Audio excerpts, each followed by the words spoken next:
Everybody. Hello. Wow. That's a hard act to follow, but yeah. My name is Karen. Thank you, parents, for naming me Karen. I was sailing through life fine, up 50 years old, and all of a sudden here come the millennials, and now suddenly I'm a complete bitch and asking for the man girl. I go to Starbucks this morning and get my coffee, and she's like, "My name is Denise. Can I help you?" Okay, go ahead. Can I get your name? And I'm like, "It's Karen," and she's like, I didn't say Ed Gein or anything, jeez. But yeah, so I'm a respiratory therapist. My husband passed away about 12 years ago. Haven't been on a date in about 12 years ago. Have two amazing boys are here. They're wonderful, except they tell me constantly about, "Mom, you really got to get out there. You got to get your dating world. Come on." And I'm like, "Oh, I don't have time for that." I mean, I've been on dating sites and I learned two things. I learned geography, which was good, and I learned disappointment, so. My girlfriends are just like, "Oh, Karen, there's no better feeling in the world than being in love." And I'm like, "Clearly you guys have never had a good bowel movement."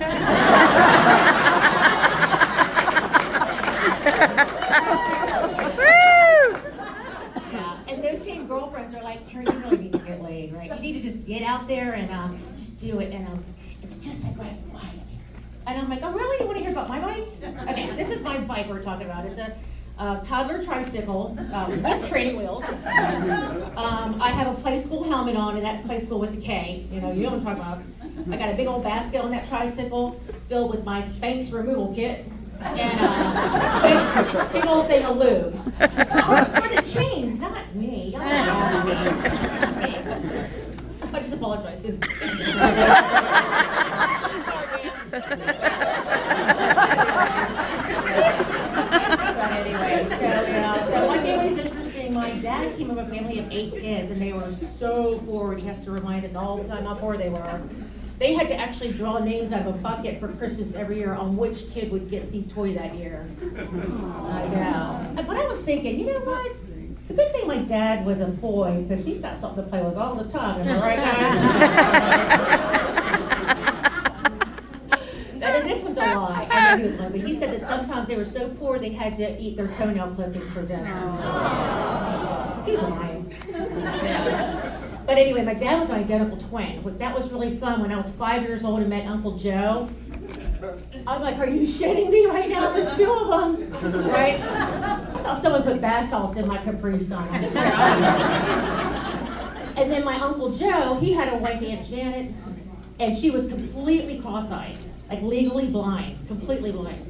And I never forget, one day we were in Florida visiting, and we went to the grocery store, and there was a gumball machine. I said, "Aunt Janet, can I have a dime?" Yeah, it was a dime back then.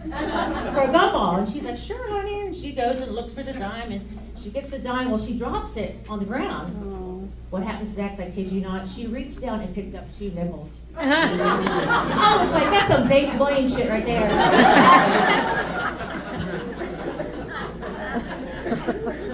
But yeah, and I have a sister I love dearly. She's here too. And she's 6 years older than me, and we're very different. For one thing, she and her husband are extremely wealthy, right? For example, she drinks imported French wine out of a fine stemmed glass crystal. Me? Shit. I drink bottled wine from Nebraska out of a lasagna stained Cool Whip container. I don't care. I have no shame.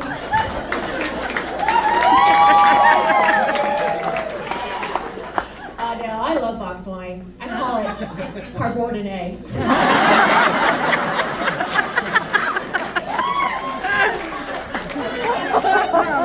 My wallet likes that one too, yeah.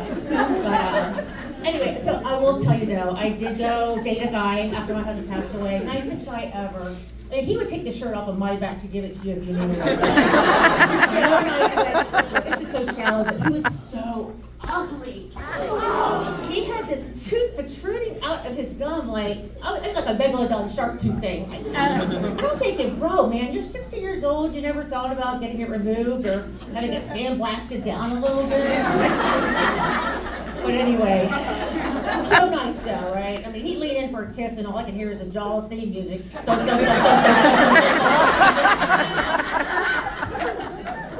And we did have sex under one condition. It had to be reverse cowgirl, so I didn't have to look at him. He was really thin too. Like we would go to restaurants, he wouldn't eat anything. I mean, he would go hang gliding off of a Dorito if he wanted to. Yeah. We went to a restaurant one time. We were sitting there, and I kid you not, this couple sitting there, going looking at us, going, Betty, there's Steve Buscemi. I know it. That's Steve Buscemi over there. So, that's so mean. I act like I have no insecurities. I do. Okay, for one, let's call the elephant in the room. World's smallest mouth, right here. Thank you very much.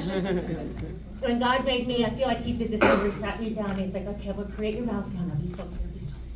He takes out an X-Acto knife. He's like, "Okay, here I go. Make you beautiful mouth." And all of a sudden, ding! And I'm like, "What's that?" He's like, "Oh, that's the microwave. My hot pocket's ready. I gotta go, but I'll be back." And I'm like, "No, no, no, no, no,